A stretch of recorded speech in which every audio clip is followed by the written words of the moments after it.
Okay mga kabukid, what's up? So nandito tayo ngayon nagtatransplant ng ito, kangkong, yung upland kangkong.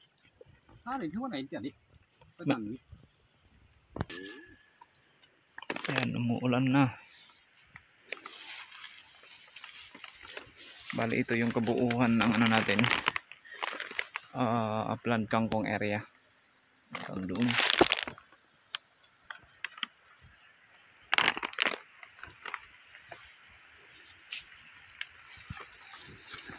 Yung proseso ng paglalagyan ng buto.